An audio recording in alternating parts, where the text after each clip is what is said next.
Hi friends, welcome to தெய்வாஸ் Nalabagam. இன்னைக்கு தெய்வாஸ் நலபாகத்துல ஒரு சூப்பரான ஸ்வீட் ரெசிபி தாங்க பார்க்க போறோம். வாயில வெச்சோனே அப்படியே கரஞ்சிட்டு போகக்கூடிய ஒரு நெய் மைசூர் பாக் எப்படி செய்யறதுன்னு பார்க்கலாங்க. இது நம்ம வீட்ல இருக்கக்கூடிய குறைவான பொருட்கள் வச்சு ரொம்ப சுலபமா செஞ்சிடலாம். ரொம்ப சாஃப்ட்டா டேஸ்டா இருக்கும். வாங்க எப்படி செய்யறதுன்னு பார்க்கலாம்.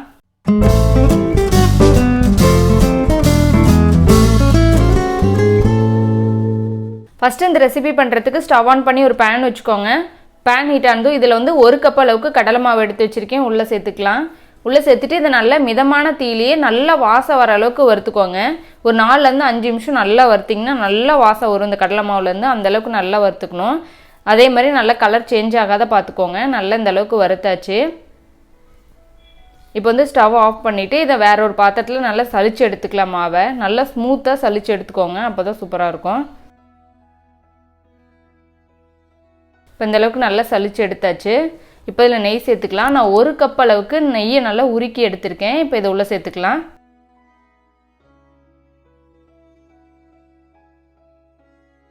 நெய் உள்ளே சேர்த்துட்டு நல்லா ஒரு விஸ்கில் ஸ்பூன் வச்சு நல்லா கட்டி எதுவும் இல்லாமல் நல்லா கரைச்சி எடுத்து வச்சுக்கலாங்க.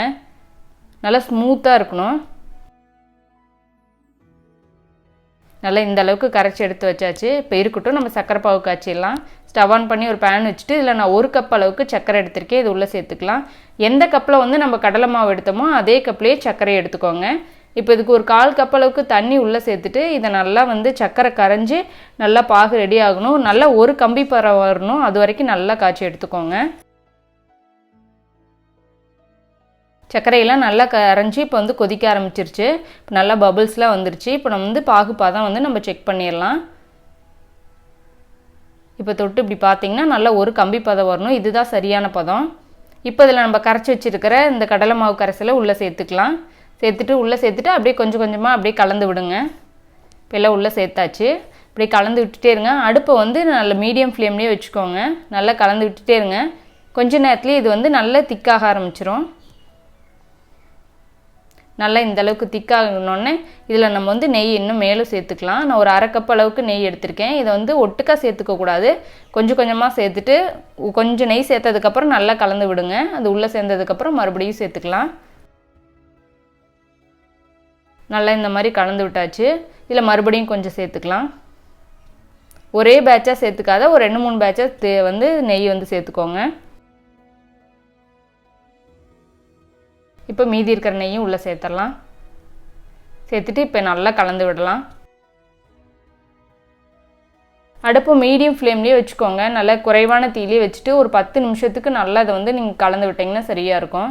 இப்போ இந்த ஸ்டேஜ் வரணும் பாருங்கள். இந்த அளவுக்கு நல்லா எல்லாமே ஒன்று சேர்ந்து நல்லா கலந்து வந்திருக்கு. கீழே வந்து பபுள்ஸ்லாம் வர ஆரம்பிக்குது. இப்போ சரியாக இருக்குது.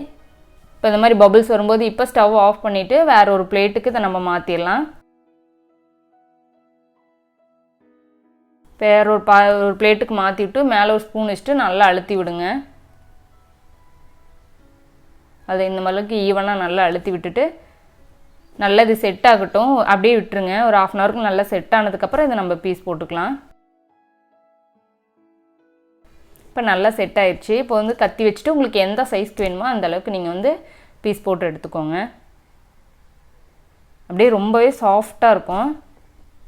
அவ்வளோதாங்க, நம்ம சூப்பரான நெய் மைசூர் பாக் ரெடி ஆயிடுச்சு. நீங்களும் இந்த ரெசிபி வீட்டில் ட்ரை பண்ணி பாருங்கள். உங்களுக்கு பிடிச்சிருந்துச்சுன்னா லைக் பண்ணுங்கள், ஷேர் பண்ணுங்கள். நம்ம தெய்வாஸ் நலபாகம் சேனலுக்கு சப்ஸ்கிரைப் பண்ணுங்கள்.